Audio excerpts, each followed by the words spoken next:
Hello बच्चों, कैसे हो? First class. तो चलिए, आज का टॉपिक है हम लोग का रोटेशनल मोशन।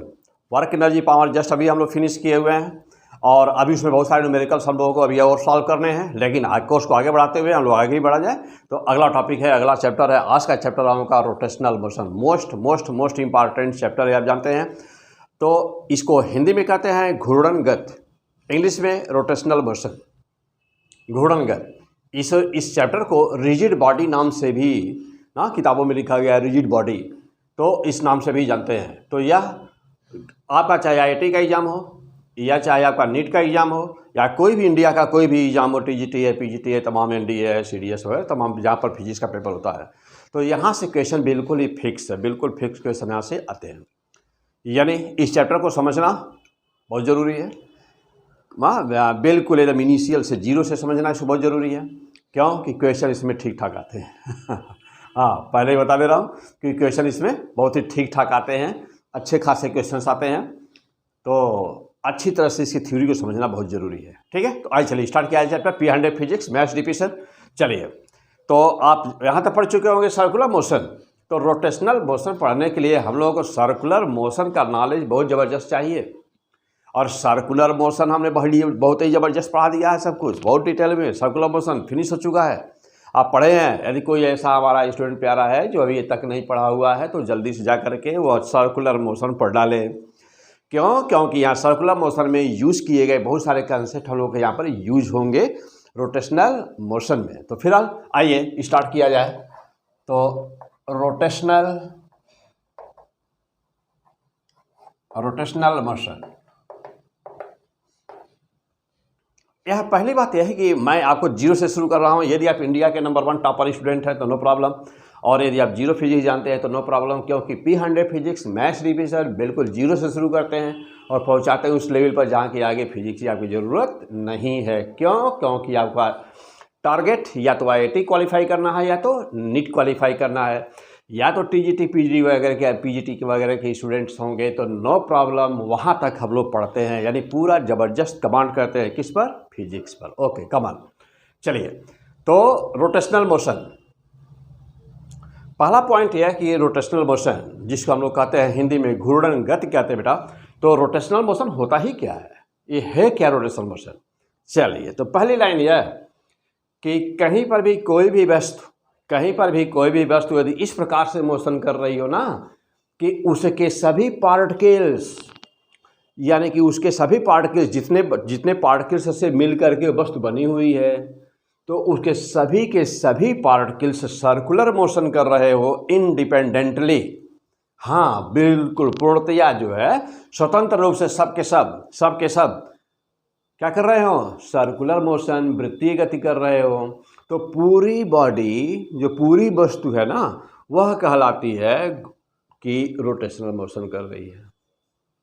हाँ, यानी कि वस्तु के सभी पार्टिकल्स तो सर्कुलर मोशन कर रहे होते हैं, लेकिन खुद वस्तु अपने खुद क्या कर रही होती है? वह घूर्णन गति कर रही होती है, वह रोटेशनल मोशन कर रही होती है। बशर्ते कि एक्सिस ऑफ रोटेशन, यानी कि जिस अक्ष के चारों तरफ घूर्णन गति हो रही है ना, तो बशर्ते कि provided axis of rotation should light on it, यानी कि जो एक्सिस है वह वस्तु के ऊपर रहना चाहिए। फॉर एग्जाम्पल ले लिया जाए, आ जाइए, जैसे सपोज करिए, हाँ बेटा, एकदम बिल्कुल जीरो से, हाँ, जहाँ से फिजिक्स शुरू होती है, जहाँ से रोटेशनल मोशन बेटा शुरू होता है। तो अभी यह पहला लेक्चर रोटेशनल मोशन का, यह फर्स्ट एपिसोड, बेसिक लेक्चर। तो मैं यहाँ पर आपको समझाने जा रहा हूँ कि इस रोटेशनल मोशन का शुरुआत कहाँ से होता है, और पहुँचाऊँगा वहाँ पर आपको ना। कई वीडियो जाएंगे, अभी पे पहला वीडियो है, फिर दूसरा, तीसरा, चौथा, पांचवा, छठवां, तो मैं पहुंचाऊंगा वहां पर आपको कि सारे के सारे न्यूमेरिकल 100% जो आज तक आया है किसी भी एग्जाम में, वो हम लोग यहां पर सॉल्व कर डालेंगे, आपको मास्टरपीस बना देंगे बेटा। देखते ही आप आंसर मारेंगे। ऐसे ऐसे अभी मैं क्लू पॉइंट आपको बताऊंगा, टेक्निक बताऊंगा, ट्रिक्स बताऊंगा पूरे इस चैप्टर में। लेकिन अभी स्टार्ट पहले तो वहाँ पर चला नहीं जाएगा, पहले तो हम लोग कहाँ से शुरू किया जाएगा? बेसिक से, इनिशियल से। चलिए, तो जैसे सपोज करो बेटा कि यह एक डिस्क है, है ना। सपोज करो बेटा कि यह एक डिस्क है, ठीक है, और यह डिस्क है, तो अब जरा देखना बेटा, यह डिस्क है और यह अपनी एक्सिस पर घूर्णन गति कर रहा है, यानी कि अपनी एक्सिस पर ही घूम रहा है। तो ये अपने एक्सिस पर घूम रहा है। सपोज करो कि ये अपने एक्सिस पर ऐसे घूम रहा है ना, एंटी क्लॉकवाइज ये घूम रहा है, इस तरह से ये एंटी क्लॉकवाइज ऐसे घूम रहा है, सपोज करिए, ठीक। यह वेलोसिटी इसकी, एंगुलर वेलोसिटी इसकी कितनी है, ओमेगा मान लिया। अभी ये क्या होता है मैं बता रहा हूँ, अभी ओमेगा है ना बेटा, यानी कि कोणीय वेग इसका, एंगुलर वेलोसिटी इसकी ओमेगा है। ये क्या होता है, कैसे आता है, कहाँ से आता है, मैं सब डिटेल अभी बताऊँगा। चलो ना, तो यदि वस्तु जब ये घूम रही है तो जब देखिएगा, मान लो कि यहाँ पर एक पार्टिकल इसका है, एक पार्टिकल हम यहाँ ले लेते हैं, एक यहाँ ले लेते हैं, एक यहाँ लेते हैं, ये कुछ पार्टिकल्स हम ले लेते हैं, क्योंकि ये वस्तु पूरी के सभी पार्टिकल्स से ही मिलकर बना हुआ है, मॉलिक्यूल से मिलकर बना हुआ है बेटा। तो ये हमें पार्टिकल्स मान लेते हैं इसका ना, जिसका मास इस्तेमाल m मान लिया जाए बेटा, m1 m2 m3 सबका मास मान लेते हैं। तो देखो, तो यहाँ से मान लीजिए कि यह ना ये r1 है और मास इसका m1 है। फिर ऐसे ही इसको ले लिया जाए कुछ भी ना, ये m2 है, ये r2 है, फिर यहाँ पर एक है, इसको भी ले ले, m3 है, ये r3 है ना बेटा। ऐसे ही इसको भी कुछ मान लो, m4 है, r4 है। मैं कहूँ कि जब यह वस्तु जैसे कुम्हार का चाक देखे होंगे ना, तो घूम रहा है, या कोई भी साइकिल का पहिया ले लिया जाए, अपने उसको हॉरिजॉन्टल ऐसे रख दिया जाए प्लेन में और घुमा दीजिए उसको ना, तो अपने धुर्रे पर, यानी कि अपने एक्सिस पर, देख रहे हैं जब बीच में जो होता है कील लगी होती है, तो घुमा दीजिए, घूम रहा है, वही है मान लीजिए। तो देखो बेटा, तो यह अपनी वेलोसिटी से घूम रहा है, इसकी वेलोसिटी कुछ अपनी है, इसकी कुछ अपनी है, इसकी कुछ अपनी है। जानते हो कि जब कहीं पर कोई भी वस्तु, सर्कुलर मोशन क्या होता है, जब कहीं पर कोई भी वस्तु इस प्रकार से मोशन कर रही होती है कि किसी विशेष बिंदु से उसकी दूरी हमेशा कांस्टेंट बनी होती है, तो उसे कहते हैं वृत्तीय गति, यानी कि सर्कुलर मोशन कहते हैं। तो अब यह भी सर्कुलर मोशन कर रहा है, पार्टिकल कर रहा ना, रेडियस r1 पर, यह भी कर रहा है सर्कुलर मोशन रेडियस r4 पर, यह भी कर रहा है रेडियस r2 पर, यह भी कर रहा है रेडियस r3 पर। तो सभी के सभी देख रहे हैं, सभी के सभी पार्टिकल्स ऐसे ही हमने 2-4 बनाया है, ऐसे ही ऐसे ना बहुत सारे ऐसे बहुत सारे बिंदु होंगे ना, ऐसे बहुत सारे पार्टिकल्स होंगे ना, ऐसे बहुत सारे बिंदु हैं, बहुत सारे पार्टिकल्स हैं बेटा। तो सब के सब क्या कर रहे हैं, सर्कुलर मोशन कर रहे हैं, क्योंकि एक्सिस इसी पर है, वस्तु के ऊपर ही है। तो जब कभी ऐसा होता है कि वस्तु के सभी पार्टिकल्स सर्कुलर मोशन कर रहे होते हैं इंडिपेंडेंटली, डिफरेंट वेलोसिटी से, डिफरेंट रेडियस से बेटा ना, डिफरेंट रेडियस पर, तो उनका जो कॉम्बाइंड इफेक्ट होता है, that is known as the rotational motion. तो this is the rotational motion. Okay, तो ये था क्या कि जब कभी कहीं पर भी कोई भी वस्तु इस प्रकार से मोशन कर रही हो कि उसे सभी के सभी पार्टिकल्स सर्कुलर मोशन कर रहे हों, तो कंबाइंड इफेक्ट इनका जो होता है, तो वस्तु हम कहते हैं कि वस्तु रोटेशनल मोशन कर रही होती है। अब आप जानते हैं बेटा, पढ़ चुके हैं, इसका मतलब ये हुआ कि रोटेशनल मोशन कुछ और नहीं है, रोटेशनल मोशन एक टाइप का कॉम्बिनेशन है सर्कुलर मोशन का, यानी कि डिफरेंट पार्टिकल सर्कुलर मोशन कर रहे होंगे, तो सबका कॉम्बाइंड इफेक्ट जो होगा वो that is called rotational motion. तो this is the combined effect of all the particles. तो एक लाइन मेंशन कर दे बेटा कि this is the combined effect of all particles performing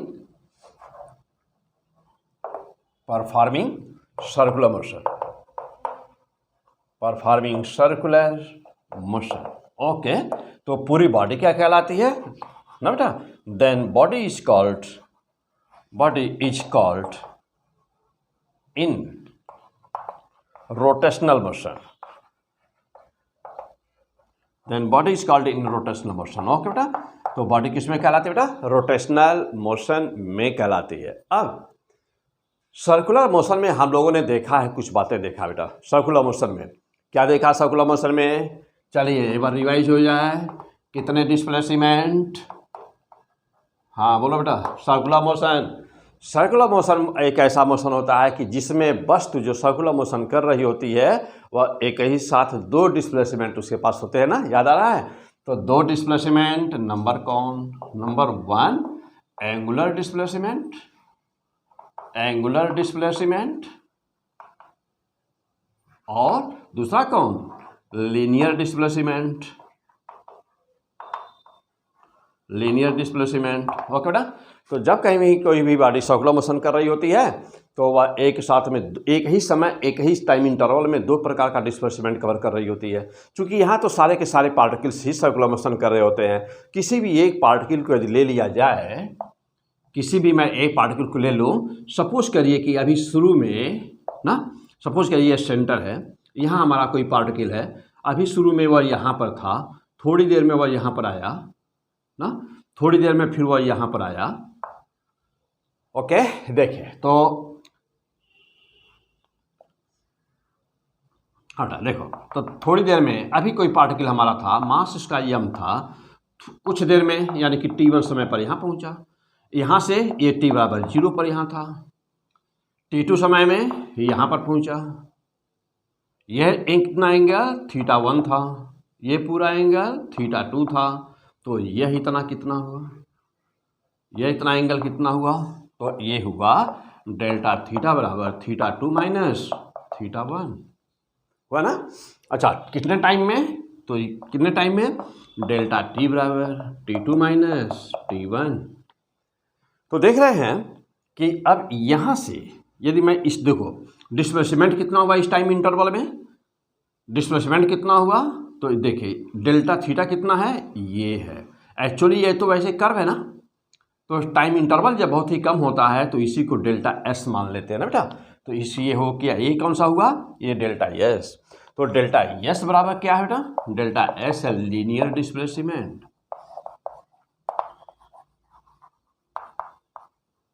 है ना? तो डेल्टा एस है लीनियर डिस्प्लेसमेंट, डेल्टा थीटा क्या है?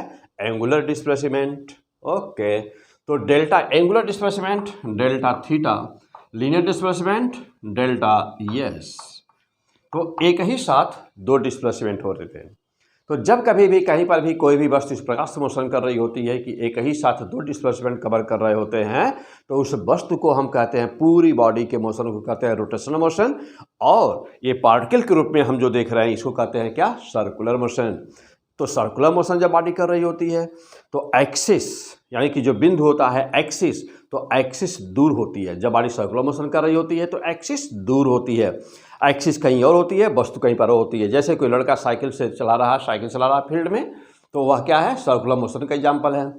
सेंटर कहीं और है। ओके बेटा। तो जब सेंटर यानी कि एक्सिस जब वस्तु के ऊपर होती है तो उसे रोटेशनल मोशन कहते हैं। तो देख रहे हैं हम लोग यह कि सर्कुलर मोशन और रोटेशनल मोशन दोनों बिल्कुल एक दूसरे से लिंक हैं, है ना? दूसरे से बिल्कुल एक लिंक है। आइए चलिए अगला पॉइंट पे चलते हैं। अब दूसरा एग्जांपल लेके समझाते हैं हम इस बात को।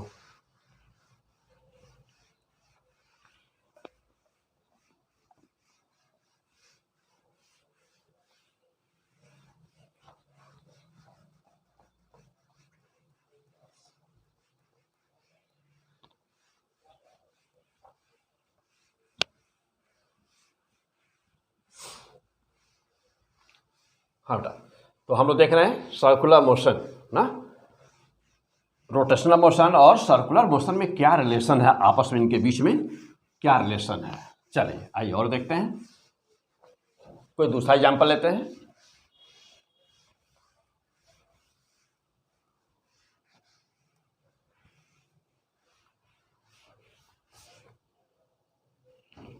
हाँ बेटा आ जाओ। जैसे सपोज करिए कि यह एक रॉड है, सपोज करिए यह एक रॉड है ना,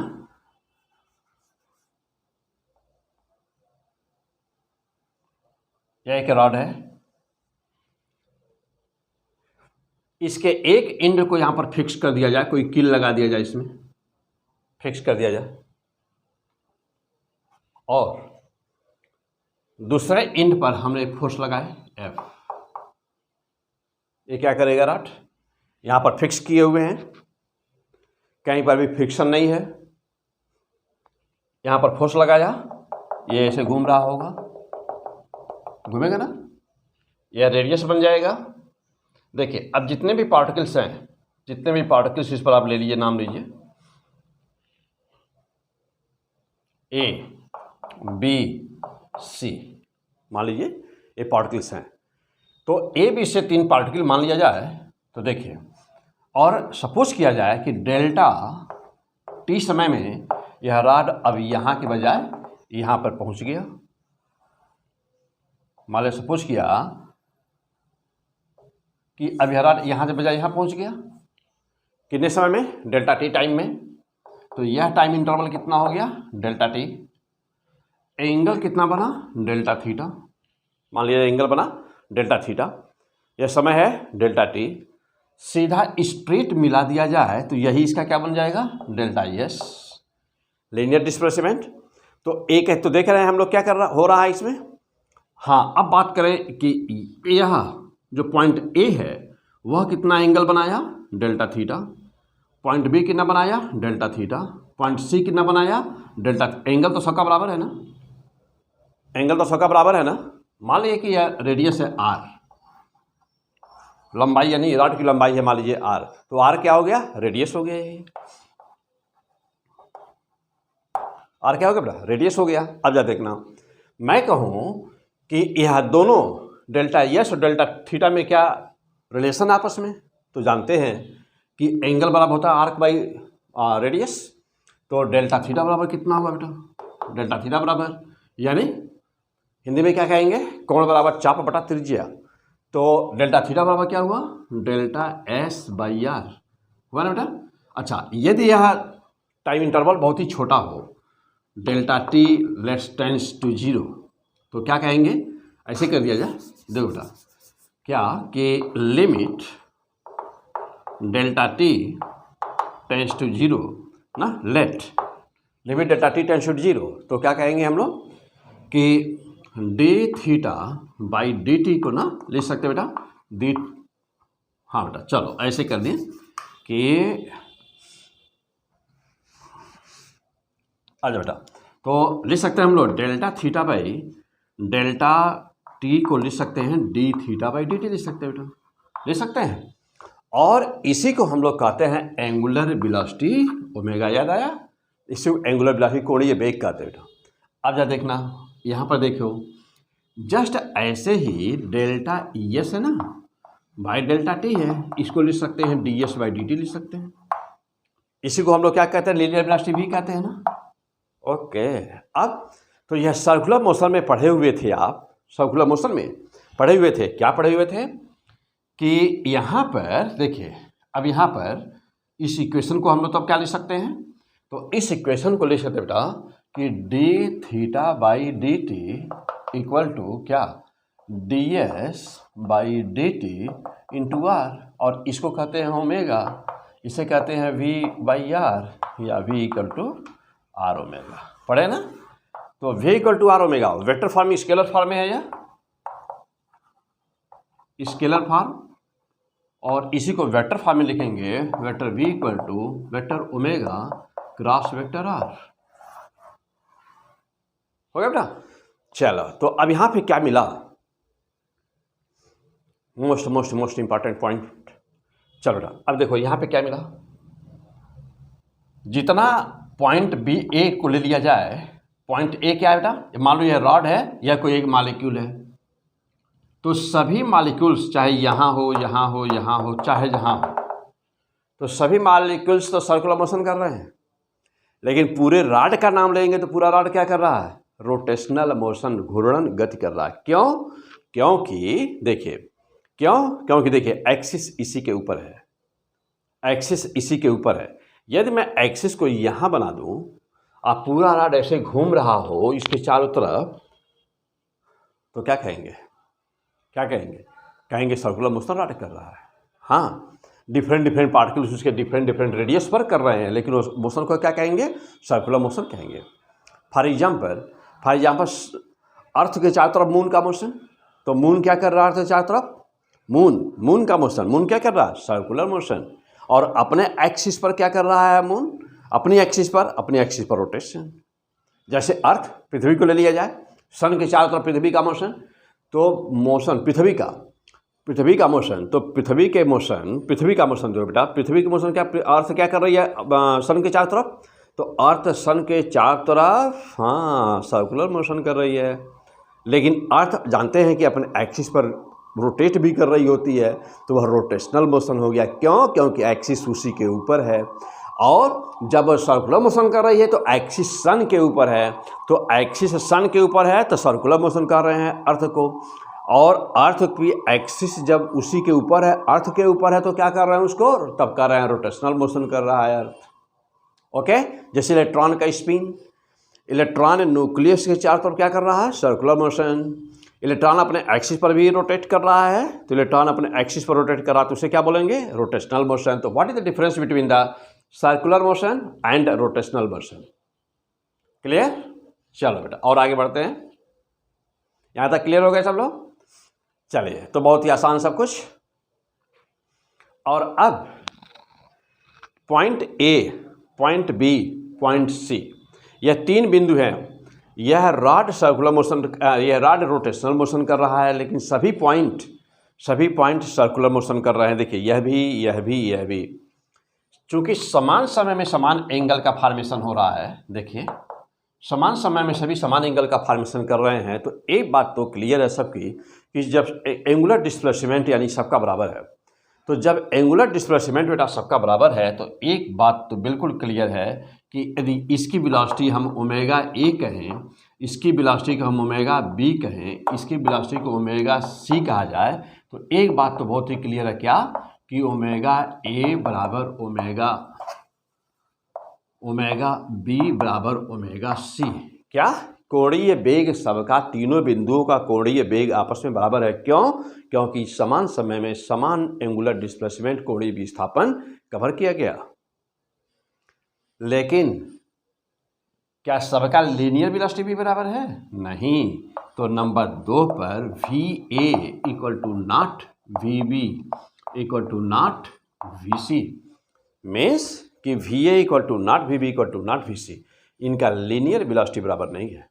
तो लीनियर वेलोसिटी सबसे ज़्यादा किसका है? तो नंबर 3 पर आइए। तो लीनियर वेलोसिटी सबकी रेखीय वेग किसका सबसे ज़्यादा है? तो रेखीय वेग V बराबर आर ओमेगा। तो since V equal to are omega, omega सबका बराबर, तो V linear velocity directly proportional to the distance, directly proportional to the radius, तो therefore VA less than VB less than VC, मतलब कि VC सबसे ज़्यादा है। फिर कौन है? VC। क्यों? क्योंकि रेडियस सबसे बड़ा। फिर VB है, फिर VA है। ओके, और यहाँ की एंगुलर वेलोसिटी कितनी है? इस सेंटर की यहाँ की 0 होती है बेटा, यहाँ पे, हाँ यहाँ पर भी, यहाँ पर ये कौन क्या है? Means linear velocity. तो यहाँ लीनियर वेलोसिटी है बेटा? नहीं। तो V बराबर 0। चलिए, तो ये तो था। तो अभी मैं समझा रहा था आपको कि what is the basic difference between the circular motion and the rotational motion. V equal to are omega formula circular motion में भी है, सर्कुलर मोशन का फार्मूला है, लेकिन आपको यहाँ पर भी जरूरत पड़ेगी। देख रहे हैं कि रॉड रोटेट कर रहा है, तो एक एक बिंदु का हम लोग ओमेगा कैसे निकाल रहे हैं, और एक एक बिंदु का हम लोग देख रहे हैं लीनियर वेलोसिटी कैसे बता रहे हैं। दोनों के बीच में हम लोग रिलेशन कैसे निकाल रहे हैं, तो रिलेशन होता क्या है। तो इस सारी पॉइंट्स नोट कर लिए होंगे आप फर्स्ट क्लास का, हो गया बेटा। चलिए, बहुत ही सिंपल सी चीज़ें हैं सब। सर्कुलर मोशन पढ़े हुए हैं तो इस चैप्टर में कहीं कोई प्रॉब्लम नहीं आनी है। हाँ, ठीक ठाक क्वेश्चन आते हैं, मैं पहले बताया हूँ। तो अभी तो बिल्कुल बेसिक है। रोटेशनल मोशन किसे कहते हैं, क्या है रोटेशनल मोशन? चलिए, तो अब जा देखिए, 2 चीज़ें हैं यहाँ पर। कहीं पर भी जैसे अभी हम देखे हैं आप, हाँ अब आगे बढ़ा जाए यहाँ से, ठीक आगे। अब हाँ चलिए, अब जैसे मान लो कि यह एक रॉड है और आपको इसको रोटेशनल मोशन कराना बेटा, तो रोटेशनल मोशन कराना तो फोर्स क्यों लगाना पड़ा, है कि नहीं? हाँ, एक टेबल लीजिए, टेबल ले लिया, टेबल पर चलिए एक अपना स्केल, इंच पटरी स्केल लीजिए, स्केल रख दीजिए, रख दिया, या पेन रख दीजिए, पेन रख दिया, पेन के एक इंड को दबा दीजिए वहीं पर, हाँ दबा दिया, हाँ मतलब ये कि इधर उधर डिस्प्लेसमेंट ना होने पाए। चलिए अब दूसरे वाले इंड पर अपना फिंगर रखिए, रख दिया। चलिए अब फिंगर को फोर्स लगाइए, घुमाइए, इसको एक इंड को कांस्टेंट रखे रहिए, आज दूसरे पर फोर्स लगाइए, घुमाइए, घूम रहा है ना, हाँ घूम रहा होगा पक्का, हाँ आओ आ जाओ बेटा। अब क्या क्यों कैसे P100 फिजिक्स में एसडीपी सर। चलो बेटा, तो चलो आ जाओ और आगे देखते हैं क्या है, कैसे है, क्यों है ना।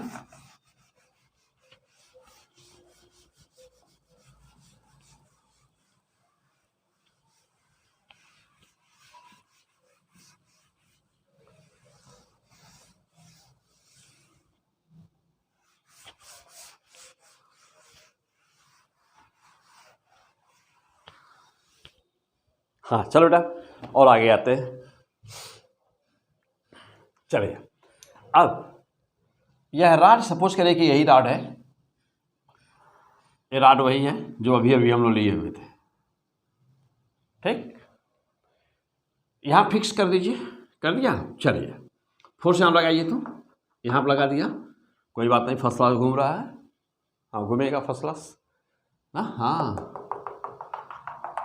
पूरा फर्स्ट क्लास घूम रहा होगा ना बेटा, ऐसा हाँ घूमेगा पूरा, ठीक। चलो आ जाओ, यहाँ लगाएं तो तब भी नो प्रॉब्लम, तभी घूमेगा। अच्छा यहाँ लगाएं तो तब भी घूमेगा, है कि नहीं। चलिए तो और यहाँ लगा दें तो, या फिर यहाँ लगाएं तो क्या होगा, घूमेगा, घूमेगा नहीं, पक्का नहीं घूमेगा। इसका मतलब कि जब यहाँ हम फोर्स लगाएंगे तो ओमेगा का मान 0 हो जाएगा, लेकिन यहाँ पर ओमेगा मान लीजिए कि यहाँ पर घुमाएंगे ना, यदि यहाँ पर लगाए हैं फोर्स तब भी ओमेगा रहेगा, मान लो ओमेगा 1 है, यहाँ पर लगाए तो ओमेगा 2 है, यहाँ पर लगाए तो ओमेगा 3 है। कौन सा ओमेगा सबसे ज़्यादा होगा, हाँ कौन सा ओमेगा सबसे ज़्यादा होगा बताइए। हाँ फोर्स एक ही है, एफ एफ एफ एफ, कौन सा ओमेगा सबसे ज़्यादा, सब बराबर होंगे कि अलग अलग होंगे, हाँ जल्दी बोलिए जल्दी बोलिए जल्दी बोलिए। अरे बिल्कुल हम एरो ही वैसे बनाए हुए हैं भाई। तो omega 3 will be greater omega 2 will be greater than omega 1, और यह तो 0 होगा, होगा ना। देखिए 0 हो गया, क्यों 0 हो गया, क्योंकि आप यहीं पर लगाएंगे तो आर का मान 0 है, रेडियस नहीं है, इसलिए 0 हो गया। क्या रीजन यही है, नहीं।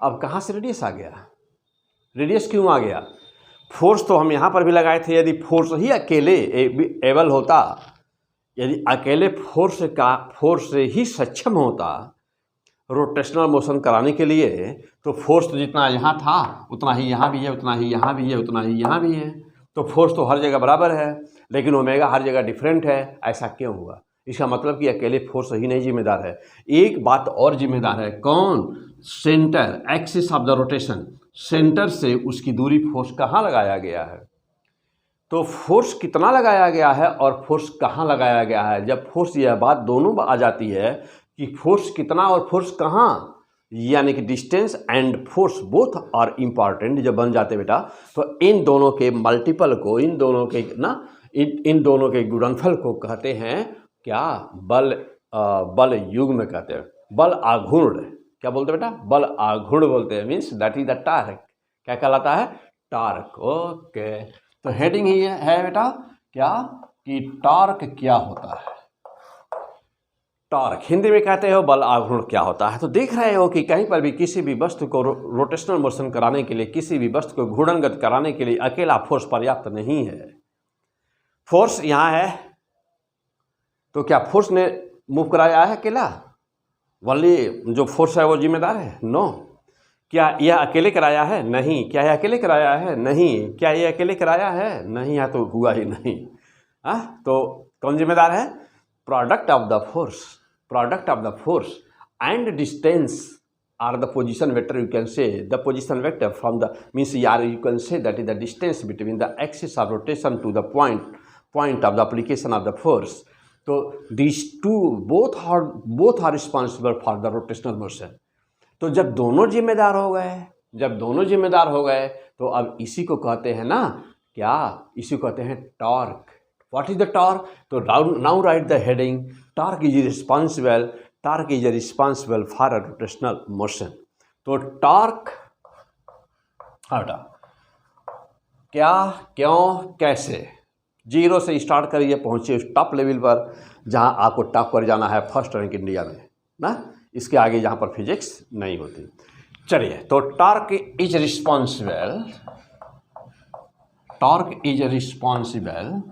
For rotational motion. जबकि अभी इसके पहले वाले चैप्टर में, अभी तक हम लोग न्यूटन मैकेनिक्स में जब पढ़ रहे थे लीनियर मोशन में, तो अकेला फोर्स पर्याप्त हुआ करता था मोशन कराने के लिए, अकेला फोर्स पर्याप्त था। लेकिन यहाँ अकेला फोर्स पर्याप्त नहीं है। तो टार्क बराबर क्या हुआ बेटा? तो टार्क बराबर देख रहे हैं कि बोथ आर रिस्पॉन्सिबल, मीन्स की point of application of the force, the distance between the point of application of the force and force, both are the responsible for the rotational motion. दोनों जिम्मेदार है। इसका मतलब ये हुआ कि टार्क बराबर कितना हुआ। तब इसको एक साइंटिफिक रूप दे दिया गया, क्योंकि दोनों जिम्मेदार हैं, तो साइंटिफिक रूप एक नियम बना दिया गया कि हाँ यही होगा और इसकी दिशा ये होगी, ये फिक्स कर दिया गया। ओके, तो टार्क बराबर कितना? तो this is the vector quantity, vector लगा गया है, देख रहे हैं सामने। तो वेक्टर बराबर टार्क बराबर क्या बेटा? Vector R cross vector F. हाँ, ओके, तो this is the most important formula. Torque बराबर क्या होता है बेटा? अब जानते हो स्केलर फॉर्म में टार्क बराबर क्या हुआ? आर एफ साइन थीटा, जहां पर आर मैग्नीट्यूड ना, या ऐसे लिख दो आर बराबर आर एफ साइन थीटा, वे थीटा क्या बेटा? Theta equal to angle between position vector R and applied force F. R और एफ के बीच का एंगल है। अब कहोगे बेटा कि आर पोजीशन वेक्टर क्या है? तो ऑलवेज आर बराबर ना R2 माइनस R1। ओके ना बेटा, R2 माइनस R1।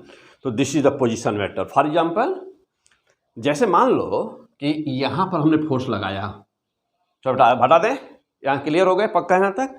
आ जाओ देखो, जैसे मान लो हमने यहाँ पर फोर्स लगाया बेटा, ये है x2 y2 z2, ये बिंदु है x2 y2 z2, और ये जहाँ हमारी एक्सिस है ना, ये जिसके अबाउट हम लगाए हुए बेटा, जिसके अबाउट हमको निकालना है, तो जिसके अबाउट मोशन हो रहा है, यूँ कहो बेटा ऐसे, तो ये है हमारा x1 y1 z1।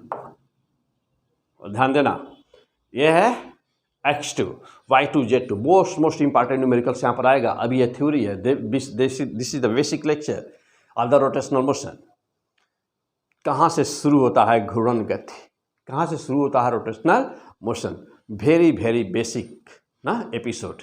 इसके बाद हम लोग देखेंगे क्या क्या है। हाँ बेटा देखिए, पहले अपने बेस को स्ट्रॉन्ग करिए कि ओमेगा, जैसे मान लो टार्क क्या होता है, उसकी दिशा क्या होती है, ओमेगा कोणीय वेग क्या होता है, उसकी दिशा क्या होती है, वह किस पर डिपेंड करता है, लीनियर वेलोसिटी के साथ उसका क्या रिलेशन है, ये सारी बेसिक चीज़ें पहले फंडामेंटल जो है ना उनको क्लियर करिए बेटा। उसके बाद तो मैं वहाँ तक आपको बताऊँगा, वहाँ तक तैयार कराऊँगा आपका कि जिसके आगे फिजिक्स होती नहीं।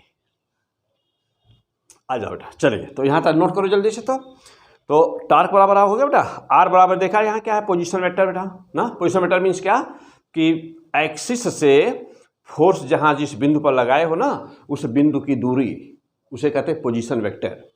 अब मान लो बिंदु के रूप में दिया गया बेटा, हाँ टार्क, देखो तो एक ऐसी क्वांटिटी बेटा, यहीं पे लिखते चलो बेटा, और भी सारी बातें। टार्क ऐसी क्वांटिटी है, वेक्टर क्वांटिटी बेटा ना, वेक्टर क्वांटिटी है। अब उसकी दिशा कहाँ पर होगी, कहाँ पर होगा, तो आ जाओ मैं बताता हूँ अभी बेटा। इसे नोट कर लिया होगा, चलो जल्दी जल्दी नोट करो, बहुत ही थ्योरी है, बहुत ही आसान है सब कुछ, बस एक बार रिवाइज कर लो, आपको पता भी होगा ये सारी चीज़ें, एक बार रिवाइज कर लो सब कुछ।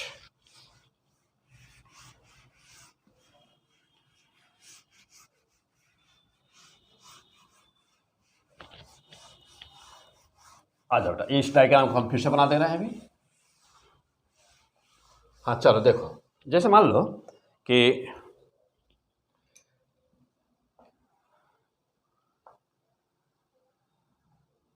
हाँ, जैसे मान लो बेटा कि यहाँ पर बिंदु है x1 y1 z1, और यह जहाँ पर हम लगाए हैं फोर्स, हम सपोज कर बेटा यहाँ पर लगाए हैं फोर्स, यह बिंदु है x2 y2 z2, यह है बेटा ना। तो अब हम कैसे निकालेंगे टार्क का डायरेक्शन क्या होगा? पहली बात है कि टार्क का डायरेक्शन क्या होगा, और दूसरी बात ये ना, दूसरी बात ये कि उसको निकालेंगे कैसे। चलो अब जरा देखना, वेक्टर आर कहाँ पर है बेटा, मैं अभी सिखाया हूँ आपको। फोर्स इधर है ना, तो बॉडी श्योरली ऐसे मूव कर रही होगी, इधर जा रही होगी, ऊपर जा रही होगी। चलो बेटा, यहाँ से लेकर यहाँ तक यही है पोजीशन वेक्टर आर। अब निकालोगे कैसे इसको? तो वेक्टर आर बराबर ऑलवेज ध्यान देना कि जहाँ फोर्स लगा होगा उसको बिंदु P2 मानिएगा, और जो यह वाला बिंदु होगा जिसके अबाउट बताना होगा ना, उसको हमेशा P1 मानिएगा। तो यह बिंदु मान लिया P1 और यह बिंदु मान लिया P2, तो क्या कहिएगा, P2 minus P1, P2 minus P1 vector form में लगा देना बेटा, इसको इनटू कर देना क्या, F। ये this will be the always. For example vector R बराबर क्या हुआ, P2, P2 मतलब क्या बेटा, देखो x2 है, y2 है, z2 है, तो यहाँ तीनों हो सकते हैं, दो ही हो सकते हैं, एक ही हो सकता है, तो जो भी रहे जैसा भी केस हो। तो x2 माइनस x1, ध्यान देना, x2 minus x1, mind here, x2 minus x1, always always always. क्या करना फिर, आई कैप प्लस, क्यों, वेक्टर फॉर्म में है ना, पोजीशन वेक्टर है ना बेटा, तो पोजीशन वेक्टर अब यहाँ है, जैसे मान लो ये 5 है, ये 3 है, तो 5 में से 3 माइनस करोगे 2, तो ये 2y बन गया, 2y बन गया, ऐसे कुछ भी रहे।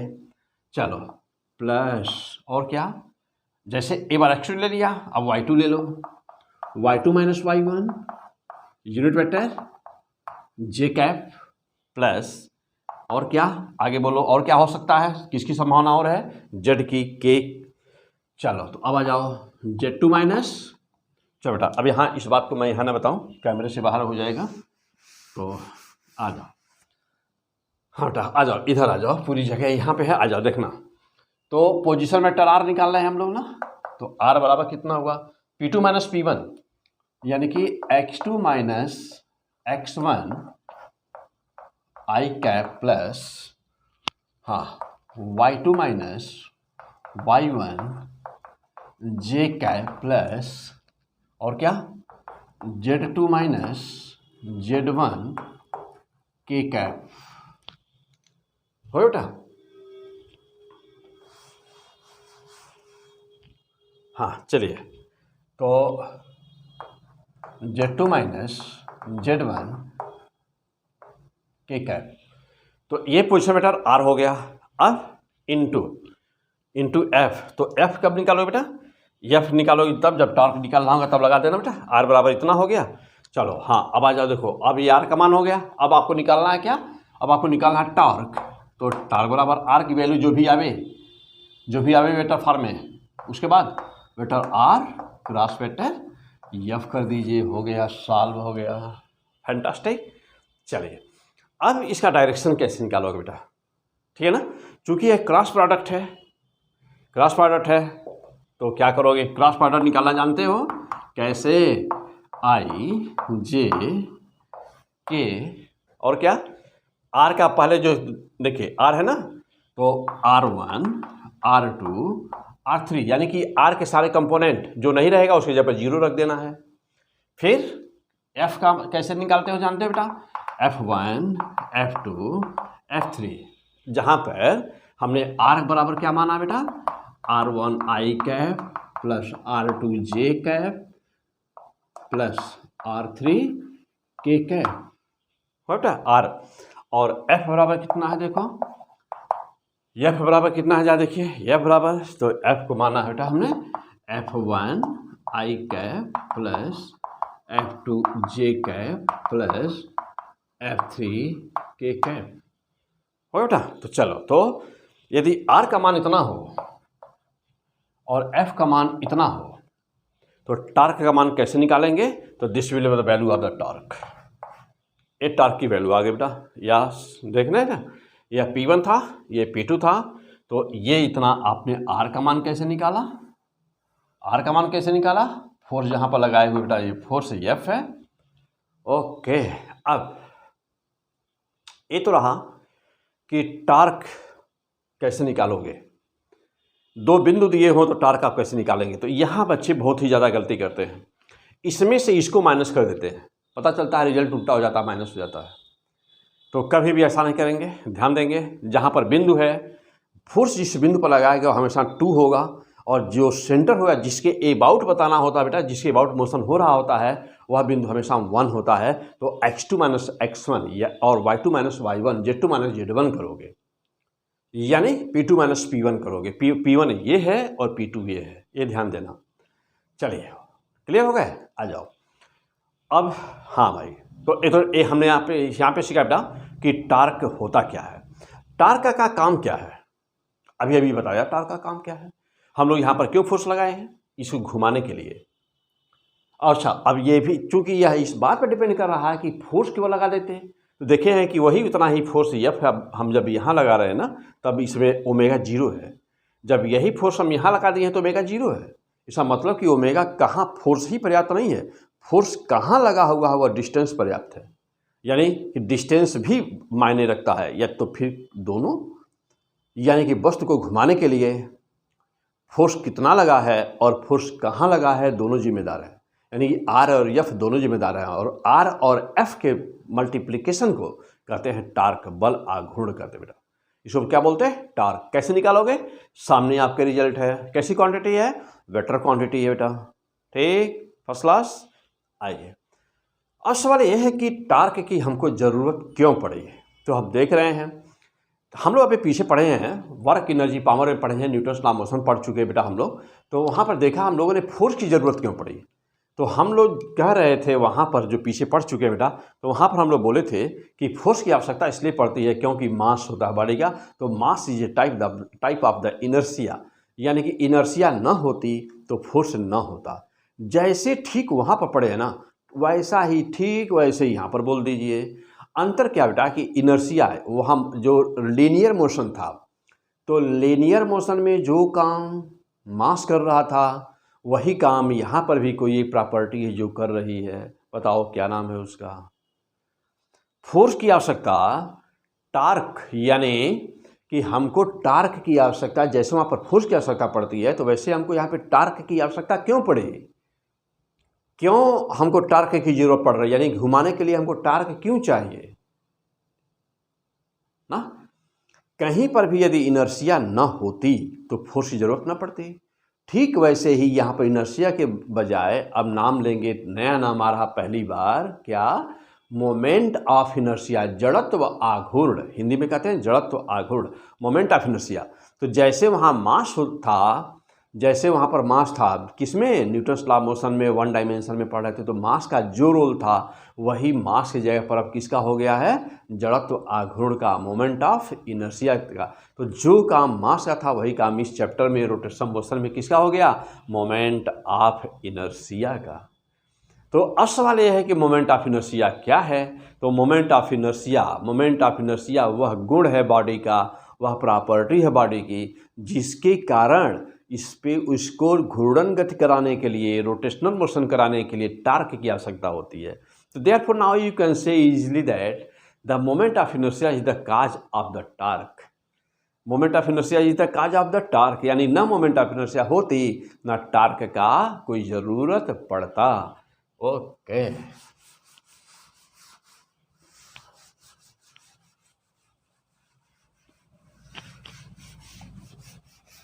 चलो तो अगला पॉइंट कि काज ऑफ टार्क ना बेटा, एक लाइन मेंशन कर दें, काज ऑफ टार्क, यानी कि टार्क की आवश्यकता क्यों पड़ी ना, टार्क की आवश्यकता बेटा क्यों पड़ रही है। तो एक लाइन मेंशन कर दिए, काज ऑफ टार्क, टार्क का क्या क्या कारण है बेटा। तो लिख दीजिए एक लाइन कि cause of torque, moment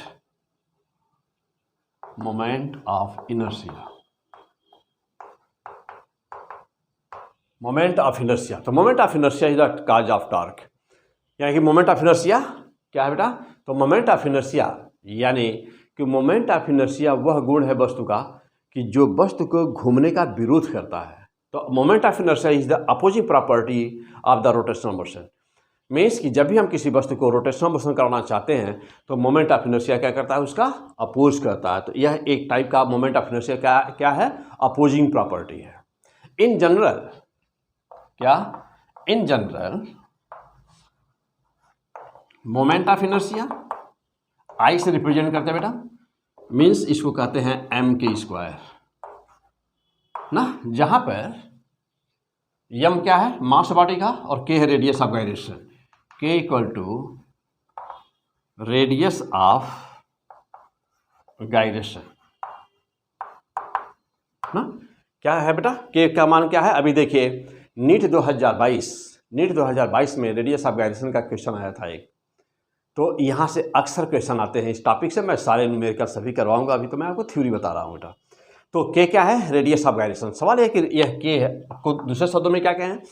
radius of gyration को कैसे रिप्रेजेंट करें? तो कहेंगे आप कि डिस्टेंस बिटवीन, दूसरे शब्दों में क्या कह सकते हैं? डिस्टेंस, हाँ बेटा, डिस्टेंस बिटवीन, क्या कहेंगे? Distance between axis of rotation, axis of rotation and centre of gyration,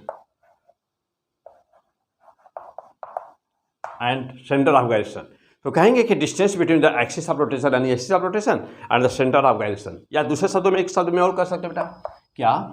कि axis of rotation, distance between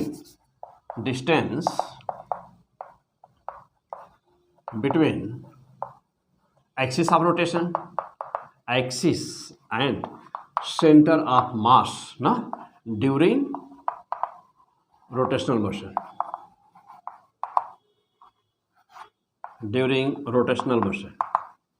means कि जब वस्तु रोटेशनल मोशन कर रही है तो उस समय उसका जो सेंटर ऑफ मास जहां भी होगा बेटा, और एक्सिस के बीच की डिस्टेंस को कहते हैं हम लोग क्या? रेडियस ऑफ गायरेशन कहते हैं बेटा। तो रेडियस ऑफ गायरेशन यानी कि मोमेंट ऑफ इनर्शिया आई बराबर M K square, M is the mass and K is the radius of gyration. Okay, fantastic. हाँ, ये नोट करो बेटा पॉइंट। इस साल अभी नीट 2022, तो नीट 2022 में बहुत ही ज़बरदस्त क्वेश्चन आया था, बहुत ही फर्स्ट क्लास क्वेश्चन आया था। बहुत सारे बच्चे गलत किए थे। हाँ, तो गलती ना होने का बेटा अच्छी तरह से क्लियर कर लो। आई बराबर M K square, M is the mass of the body, K is the radius of the gyration. होता क्या है? तो यहाँ पर तीन डिफिनीशन हमने लिखा है बेटा। यहाँ पर के बराबर क्या है बेटा? रेडियस ऑफ गायरेशन यानी कि distance between the axis of rotation ना and centre of the gyration. दूसरा क्या कह सकते हो बेटा? इसी को दूसरे शब्दों में क्या कह सकते हो? Distance between the axis and centre of mass during the rotational motion. Means कि जहाँ पर एक्सिस है और जो सेंटर ऑफ मास वस्तु का है, रोटेशन के समय जो सेंटर ऑफ मास वस्तु का है, उनके बीच की दूरी क्या तो कहते हैं बेटा? उनके बीच की दूरी को कहते हैं क्या? Radius of gyration. तो अब सवाल यह है कि काज ऑफ टार्क की आवश्यकता क्यों पड़ी? तो moment of inertia is the what? Moment of inertia is the cause of the torque. ना मोमेंट ऑफ इनर्शिया होती, ना जड़त्व आघूर्ण होता, ना टार्क की आवश्यकता पड़ती। चलो और आगे अगला पॉइंट नेक्स्ट। हाँ, अब ये भी देखा हम लोगों ने कि दोनों मीन्स कि सर्कुलर मोशन और रोटेशनल मोशन के बीच में क्या डिफरेंसेज हैं और दोनों के बीच आपस में रिलेशन क्या है।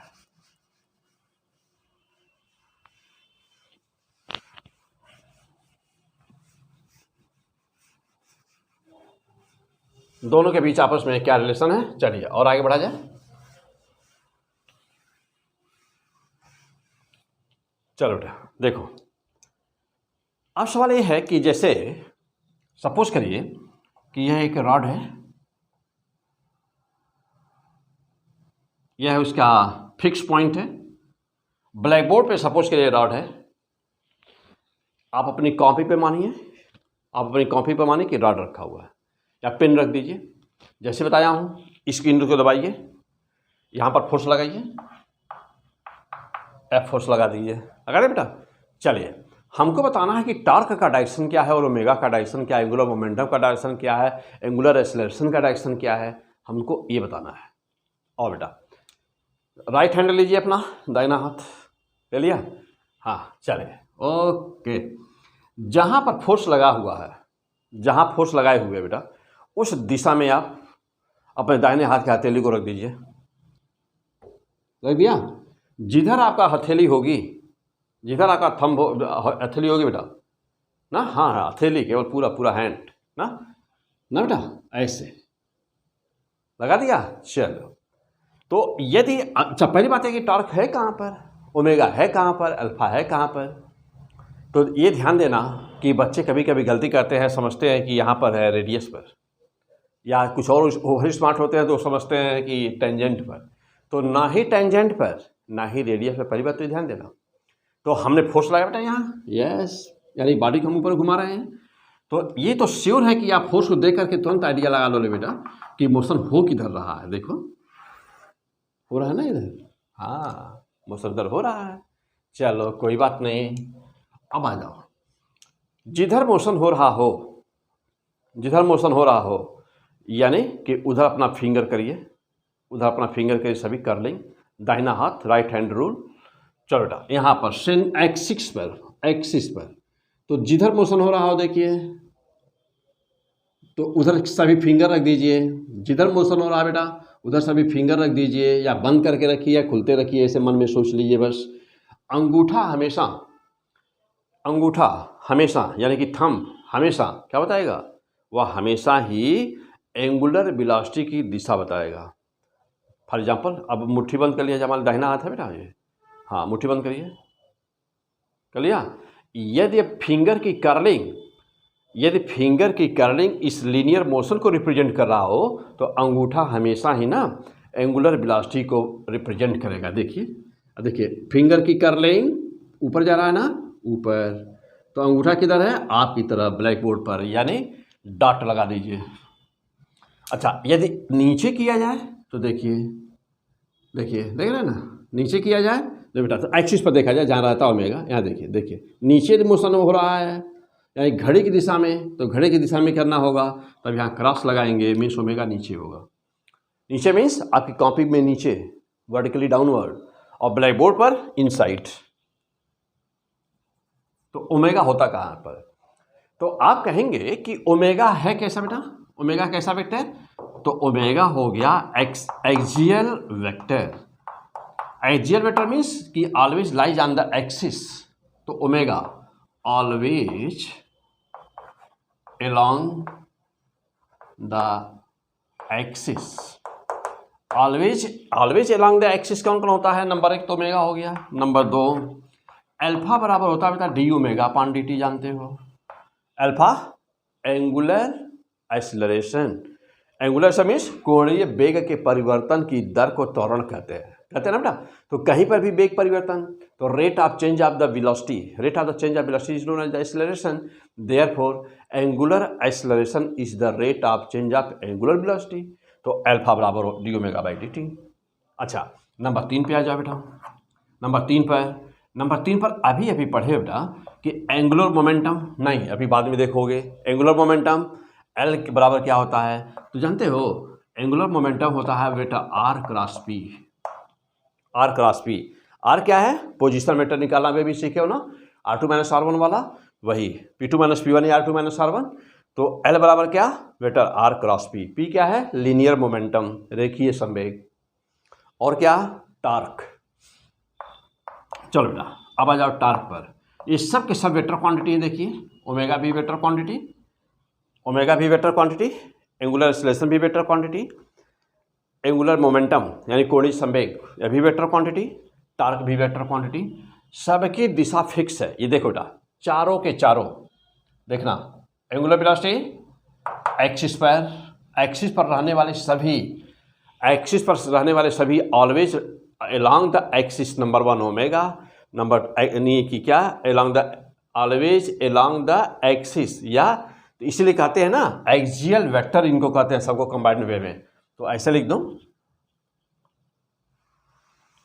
चलो चलो बेटा, तो ध्यान देना, ऑलवेज अलोंग द एक्सिस ना, सो कॉल्ड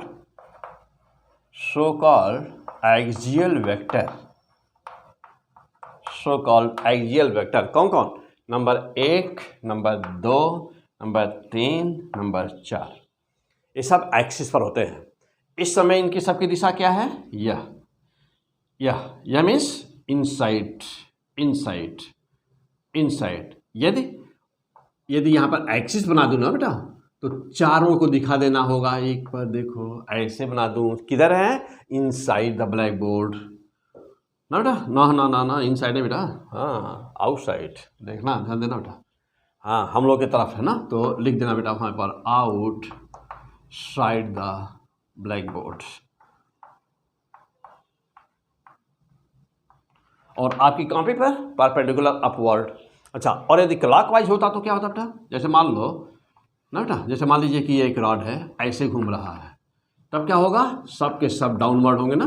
देखो क्रॉस, तो जब डाउनवर्ड होंगे तो क्रॉस लगा देंगे, कौन कौन, ओमेगा, अल्फा, एल, टॉर्क, सब के सब इनसाइड होंगे ना, सब के सब इनसाइड होंगे। ठीक, तो यह है कि यह होता कहाँ पर है, कहाँ पर होता है, एंगुलर वेलोसिटी कहाँ पर होता है, तो एंगुलर वेलोसिटी, अच्छा एक्सिस पर कौन कौन होता है बेटा, एक्सिस पर तो जानते हो कि जब हम लोग सर्कुलर मोशन पढ़ रहे थे तो वहाँ पर देखे थे हम लोग कि सेंट्रीपिटल एक्सेलरेशन और सेंट्रीपिटल फोर्स से दो चीज़ें हमेशा किस पर होती हैं, रेडियस पर। तो कौन कौन फिर से सुनो बेटा, सेंट्रीपिटल एक्सेलरेशन और सेंट्रीपिटल फोर्स, ये दो चीज़ें होती हैं हमेशा रेडियस पर। बाकी अब यहाँ पर देखिए टेंजेंट पर क्या क्या होते हैं, तो सर्कुलर मोशन में हम लोग पढ़े हुए थे, टेंजेंट पर linear velocity, linear tangential acceleration, tangential force, FT होते हैं सर्कुलर मोशन में। हम लोग ये बातें पढ़े हुए थे। जब कोई बॉडी सर्कुलर मोशन करती है तो यह 3 टेंजेंट पर होते हैं, यह 2 फिजिकल क्वांटिटी ए सी और एफ सी कहाँ पर होती हैं, रेडियस पर होती हैं, और बाकी ये 4 फिजिकल क्वांटिटी कहाँ पर होती हैं, एक्सिस पर होती हैं, और सभी एक दूसरे के साथ में 90 डिग्री के एंगल पर है। फॉर एग्जाम्पल ये सभी टेंजेंशियल वेक्टर कहलाएंगे, तो सभी टेंजेंशियल वेक्टर, और यह रेडियल वेक्टर कहलाएंगे, तो सभी टेंजेंशियल और रेडियल के बीच का एंगल 90 डिग्री। सभी एक्सियल वेक्टर और रेडियल वेक्टर के बीच का एंगल 90 डिग्री। क्लियर? तो ये बेसिक इन्फॉर्मेशन, बेसिक चीज़ें बिल्कुल ही कि जहाँ से फिजिक्स से शुरू होती है, जो हर क्लास 9th 10th पास बच्चे को जानना चाहिए ना। और फर्स्ट ईयर, सेकेंड ईयर और IIT की तैयारी कर रहे हैं तब तो फिलहाल ये कुछ कहना ही नहीं है ना। तो ये बहुत ही बेसिक इन्फॉर्मेशन बेटा। हो गया, तैयार हो गया सबका? आ जाओ। तो हमने 2-3 बातें यहाँ पर डिस्कस किया। क्या क्या बातें? पहली बात यह है कि रोटेशनल मोशन क्या है।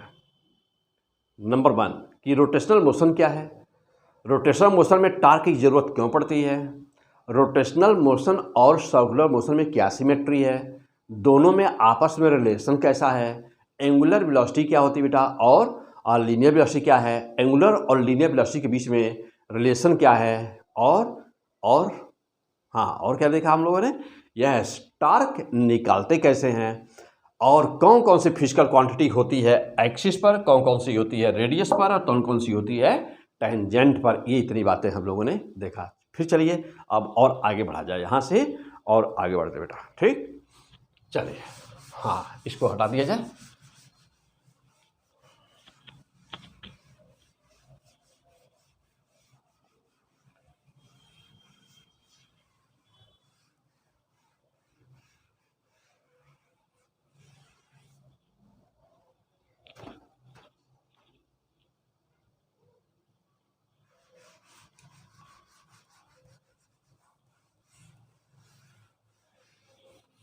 चलिए, हाँ बेटा, अब और आगे हम लोग चलते हैं।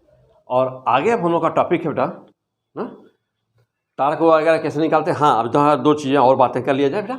ओमेगा, तो एंगुलर डिस्प्लेसमेंट की यदि बात करा जाए, एंगुलर डिस्प्लेसमेंट ना, तो एंगुलर डिस्प्लेसमेंट अभी देखा हम लोगों ने, एंगुलर डिस्प्लेसमेंट डेल्टा थीटा देखा अभी। तो इसकी यूनिट क्या है बेटा, डेल्टा थीटा की यूनिट क्या होगा, और एंगुलर डिस्प्लेसमेंट का डायमेंशन क्या होगा। अभी नीट 2022 में पूछा गया क्वेश्चन है। तो इसकी यूनिट कितनी हो गई, तो जानते हैं यूनिट होता है रेडियन, है ना बेटा।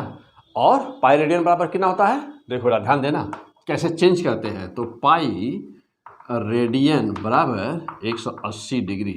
डिग्री और रेडियन के बीच में क्या संबंध है बेटा, तो डिग्री और रेडियन के बीच में ये संबंध है। कैसे चेंज करोगे, बहुत सारे न्यूमेरिकल्स आते हैं बेटा, बहुत ही इंपॉर्टेंट न्यूमेरिकल्स आते हैं ना, कि सेकेंड वाले सुई का एवरेज वेलोसिटी क्या है, मिनट वाले सुई का एवरेज वेलोसिटी क्या है, ये सब इसी में आएगा बेटा, रोटेशन में सब कुछ। तो डेल्टा थीटा बराबर क्या बेटा, रेडियन में इसी यूनिट हो गई। अब मैं कहूँ कि शायद डायमेंशन कितना है डेल्टा थीटा का, डायमेंशन कितना है इसका, तो डायमेंशन जानते हो यूनिट तो है रेडियन, लेकिन जब डायमेंशन निकालोगे तो आर्क बाई एंगल है, तो आर्क बाई रेडियस, और आर्क बाई रेडियस दोनों लंबाई एल बाई एल, यानी कि m 0 l 0 t 0। यस, कोई डायमेंशन नहीं। तो पूछा था इस साल नीट 2022 में ही क्वेश्चन आया था। आ जाओ, अब बात है कि एंगुलर वेलोसिटी पे आ जाए बेटा। ओमेगा है ना, तो लिखते हो delta theta by delta T. तो देखो भाई omega radian upon second, radian second unit तो है, ये यूनिट हो गई ना बेटा। ये क्या है, यूनिट है, ये क्या है, डायमेंशन है, यहाँ पे क्या है, यूनिट है। अब डायमेंशन की बात करते हैं, डायमेंशन ब्रैकेट लगा देते हो, जानते हो बेटा। तो radian no dimension, second has dimension ml T⁻⁻1। Fantastic और बेटा, इसका मतलब ये हुआ कि इनमें से कौन सी क्वांटिटी का यूनिट होगा, कौन सी क्वांटिटी का यूनिट नहीं होगा, किसका डायमेंशन होगा, किसका डायमेंशन नहीं होगा। तो यूनिट तो होता है सबका, देख रहे हैं ना बेटा, यूनिट तो है लेकिन डायमेंशन नहीं है। देख रहे हैं, डायमेंशन यहाँ 0 है और यहाँ पे डायमेंशन ml T⁻⁻1 है। ओके, तो यह इसी साल अभी तो मीन्स या ऐसे किसी छोटे छोटे क्वेश्चंस को कैसे करो बेटा, तो यह ध्यान देने की ज़रूरत है, सब कुछ ना, सब कुछ यहाँ पे ध्यान देने की ज़रूरत है। आओ अगला पॉइंट। अब हाँ, अब बात रही एंगुलर एक्सीलरेशन। तो अभी बताया कि एंगुलर एक्सीलरेशन क्या बेटा, तो जैसे वहाँ पर एंगुलर डिस्प्लेसमेंट था, जैसे वहाँ पर था लीनियर डिस्प्लेसमेंट, वैसे यहाँ पर हम लोग का क्या है, एंगुलर डिस्प्लेसमेंट है। रोटेशनल मोशन में एंगुलर डिस्प्लेसमेंट, वहाँ पर था लीनियर वेलोसिटी, यहाँ पर एंगुलर वेलोसिटी, वहाँ पर था लीनियर एक्सीलरेशन, यहाँ पे था एंगुलर एक्सीलरेशन। तो इक्वेशन ऑफ मोशन, तो एक लाइन लिख दो बेटा। अगला point, equations of rotational motion, equations of rotational motion. तो by symmetry you can write directly this. कैसे, नंबर 1, जैसे हम लोग वहाँ पर लिखे थे बेटा v बराबर u प्लस टी, हम लोग लिखे हुआ ना, बहुत ही आसानी से। हाँ बिल्कुल एकदम सिमेट्रिक, कुछ भी सोचना नहीं। ओमेगा बराबर omega not plus alpha delta T लिख सकते हैं आराम से। v बराबर u प्लस टी जैसे लिखते हो। अब यानी इसका मतलब क्या हुआ, this is the final velocity, this is the initial velocity, this is the angular acceleration, this is the time interval, this is the first equation. बस जो लीनियर वाला जानते हो उसी में रोटेशन वाली वैल्यू रख दीजिए। अब जैसे 2 नंबर पे आ जाइए, 2 नंबर पे आ जाओ क्या, अब आप जानते हो वहाँ पर केस बराबर UT plus half T square, ठीक वैसे ही देखिए थीटा बराबर क्या लिख सकते हैं, omega naught T plus half alpha T square, यानी एस बराबर U T plus half A T square. Third equation में नंबर आ जाइए। थर्ड इक्वेशन देखो बेटा क्या है, वहाँ पर लिखते हो v बराबर v square equal to u square plus 2as, तो यहाँ पर लिखोगे ओमेगा स्क्वायर बराबर omega not square, v square बराबर u square plus 2as, 2a means alpha, s means delta theta. हो गया नंबर 4। नंबर 4 क्या, वहाँ पर था s बराबर u प्लस a बाई 2, तो यहाँ पर लिखो बेटा क्या कि थीटा बराबर omega not plus u plus a by 2, तो यहाँ पर लिखोगे अल्फा बाई 2, 2n माइनस 1,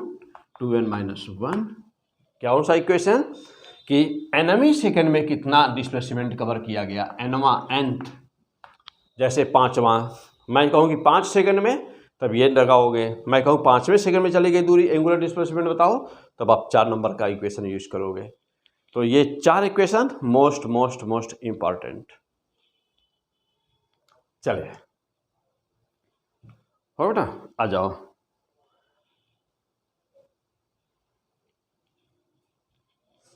हो गया, आ जाओ अगला पॉइंट। तो इक्वेशन नोट कर लिया? हाँ, बस ये सब देखते, पूरी थ्योरी बेटा देखते चले जाओ सब कुछ। इसके बाद अभी हम लोग जब पूरी बात थ्योरी देख लीजिए और तब फिर चला जाएगा अभी न्यूमेरिकल्स पर। लेकिन न्यूमेरिकल पर जाने के पहले सारा फार्मूला सब कुछ एक बार पूरी थ्योरी तैयार रहनी चाहिए, तब न्यूमेरिकल आप तब शुरू करना बेटा।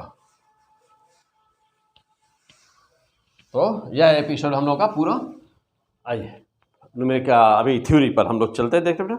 चलो अभी अभी देखा हम लोगों ने बेटा, टार्क बराबर क्या होता है, आर क्रॉस एफ होता है ना बेटा, आर क्रॉस एफ होता है टार्क बराबर है। इसके लफा में कैसे लिखे हुए, आर एफ साइन थीटा होता बेटा। यानी कि थीटा बराबर जब 90 डिग्री होगा तो उस समय टार्क का मान क्या होगा, टार्क मैक्स होगा कितना, आर एफ। तो this is the maximum torque. And torque का मैक्सिमम मान तब लगता है जब आर और एफ के बीच का एंगल 90 डिग्री होता है। आर क्या है, पोजीशन वेक्टर, एफ क्या है, अप्लाइड फोर्स। तो जब पोजीशन वेक्टर और अप्लाइड फोर्स के बीच का एंगल 90 डिग्री, तो उस समय टार्क का मान मैक्सिमम होता है। क्लियर, आ जाओ। अब मैं कहूँ कि टार्क का यूनिट क्या हुआ, तो यूनिट देख रहे हैं, टार्क मीटर न्यूटन, मीन्स कि न्यूटन मीटर ले सकते हैं आराम से, न्यूटन मीटर लिख सकते हैं बेटा। चलो मैं कहूँ कि डायमेंशन इसका क्या हुआ, तो डायमेंशन क्या होगा, देखिए इसका एफ का डायमेंशन जानते हैं, एम एल टी पावर -2 होता ही है, इनटू, हाँ ये जानते ही हैं, इनटू और क्या है, एक एल और आ गया, एक एल और आ गया, तो डायमेंशन कितना है बेटा, M L square T power -2, ये हो गया। अच्छा, अब यही किसके बराबर होता है, यही जानते हैं डायमेंशन किसका है, यही है डायमेंशन एनर्जी का। अब एनर्जी में चाहे जिस प्रकार की energy, potential, kinetic, chemical, heat energy, कोई भी एनर्जी है, इलेक्ट्रिकल एनर्जी है, कोई भी एनर्जी बेटा, तो एनर्जी का हो गया। और यही होता है किसका, वर्क का। यानी कि डायमेंशनली जो टार्क होता है वह एनर्जी और वर्क के बराबर होता है ना। एनर्जी देखना बेटा, एनर्जी और वर्क के बराबर होता है। ओके ठीक। अब जानते हो फोर्स कोई ज़रूरी नहीं है कि फोर्स हो तो टार्क हो। देखिए फोर्स रहना कोई जरूरी नहीं बेटा, फोर्स हो तो आर भी होना चाहिए। आर का मान 0 हो तो टार्क 0 हो जाएगा ना। हाँ, और एफ का मान देखिए बेटा, एफ फोर्स कम से कम लगे तो फॉर स्मॉल फोर्स, यानी हम चाहते हैं कि कहीं पर किसी वस्तु को रोटेट कराएं। जैसे दरवाज़ा हम खोलते हैं बेटा, दरवाज़ा हम खोलते हैं तो हम चाहें कि यदि कम से कम फोर्स लगाना हो तो दरवाज़ा और चौड़ा चाहिए ना। यानी कि जहाँ पर हमारा हैंडल है, जहाँ हम हैंडल पकड़ रहे हैं बेटा दरवाजे का, तो वह और जहाँ कब्जा लगा होता है, यानी कि जहाँ पर किल यानी फाटक, जहाँ पर एक्सिस जहाँ पर होती है, जहाँ पर वो घूमता है जहाँ के चारों तरफ, तो उन दोनों के बीच का जो डिस्टेंस है ना वो लार्ज होना चाहिए। तो जानते हैं कि जैसे कोई भी वस्तु फिक्स है, एक दरवाज़ा है, एक फाटक है, तो फाटक का मोमेंट ऑफ इनर्शिया फिक्स है, क्योंकि मोमेंट ऑफ इनर्शिया कितनी है और कितना टार्क पे वो घूमेगा ये भी फिक्स है। तो मिनिमम उसको घुमाने के लिए, उसको देखो बेटा, किसी भी दरवाजे को घुमाने के लिए, किसी भी वस्तु को घुमाने के लिए, किसी भी चीज़ को घुमाने के लिए कितना टार्क चाहिए वो फिक्स है। अब मान लीजिए फोर्स कहाँ पे आप लगा रहे हैं, तो फोर्स यदि ज़्यादा दूरी पर लगाएंगे, तब ज़्यादा दूरी पर फोर्स लगाओगे बेटा, यानी आर का मान ज़्यादा होगा तो एफ का मान कम लगाना पड़ेगा। यानी कि फॉर स्मॉल फोर्स क्या होना चाहिए, आर का मान लार्ज होना चाहिए ना।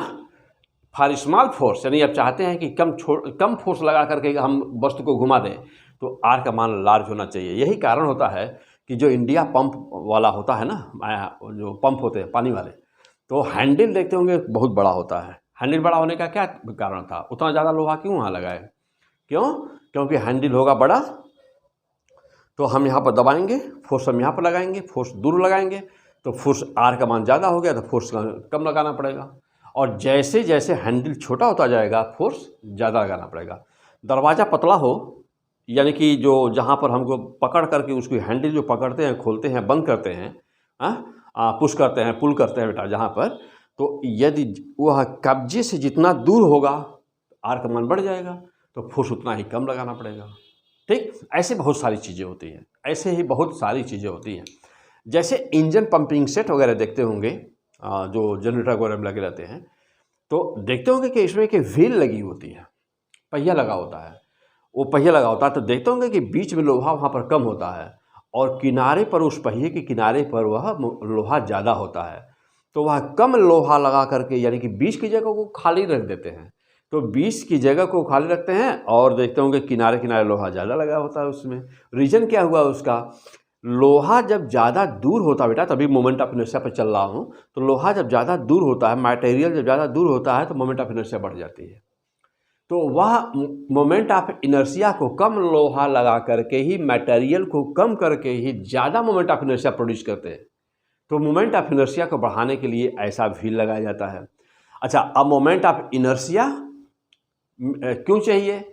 मोमेंट ऑफ इनर्शिया तो एक तरह विरोधी नेचर है, तो मोमेंट ऑफ इनर्शिया, क्योंकि उसी की वजह से तो टार्क लगता है, तो मोमेंट ऑफ इनर्शिया क्यों चाहिए? तो गति को, रोटेशनल मोशन को यूनिफॉर्म बनाने के लिए, यूनिफॉर्म रखने के लिए व्हील की ज़रूरत पड़ती है। अच्छा, अब ऐसा क्यों? ऐसा क्यों? ऐसा बेटा इसलिए क्योंकि उसमें हल्का फुल्का फ्लक्चुएशन, मोमेंट ऑफ इनर्शिया जितनी ही ज़्यादा होगी, तो जब मोमेंट ऑफ इनर्शिया ज़्यादा होगी तो उसमें हल्के फुल्के फ्लक्चुएशन का कोई प्रभाव नहीं पड़ेगा। फॉर एग्जांपल, किसी भी कारणवश यदि मान लीजिए वोल्टेज कम हो गया, वोल्टेज चला गया, लाइट चला गया, या वेलोसिटी थोड़ा कम अधिक हो रही है, तो मोमेंट ऑफ इनर्शिया जब हैवी होती है बेटा, तो वह मोशन को एक समान बनाए रखती है, यूनिफॉर्म रोटेशनल मोशन बनाए रखती है उसको। तो कहा जाए कि मोमेंट ऑफ इनर्शिया में व्हील बड़ा क्यों लगाते हैं, यानी कि मोमेंट ऑफ इनर्शिया को क्यों ज़्यादा रखा जाता है, या व्हील बड़ा हम क्यों लगाते हैं? तो आप कहेंगे कि व्हील को बड़ा हम इसलिए लगाते हैं, व्हील को बड़ा इसलिए लगाते हैं ताकि मोशन बहुत देर तक क्या बना रहे, यूनिफॉर्म बना रहे, यानी कि हल्का फुल्का कोई भी फ्लक्चुएशन किसी भी कारणवश हो रहा हो तो वह मोशन के गति पर प्रभाव न डाल सके। जब बहुत ज़्यादा लार्ज टार्क की ज़रूरत पड़े, जब भाई मोमेंट ऑफ इनर्शिया लार्ज होगी तो लार्ज प्रभाव पड़ेगा, लार्ज टार्क लगाएंगे, तब जा कर के उसके मोशन में कोई भी फ्लक्चुएशन होगा या डिस्टर्ब होगा वह।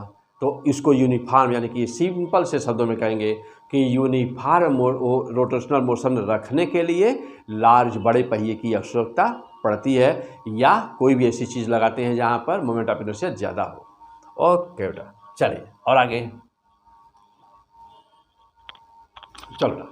तो ये है हम लोगों का, देख रहे हैं हम लोग बेसिक, बहुत ही बेसिक, ओमेगा क्या होता है, एंगुलर वेलोसिटी क्या होती है बेटा, टॉर्क क्या होता है। अब आ जाओ और आगे चलते हैं। थ्योरी है हम लोगों का, बहुत ही बेसिक थियरी देख रहे हैं हम लोग, रोटेशनल मोशन की बहुत ही बेसिक थियरी देख रहे हैं बेटा।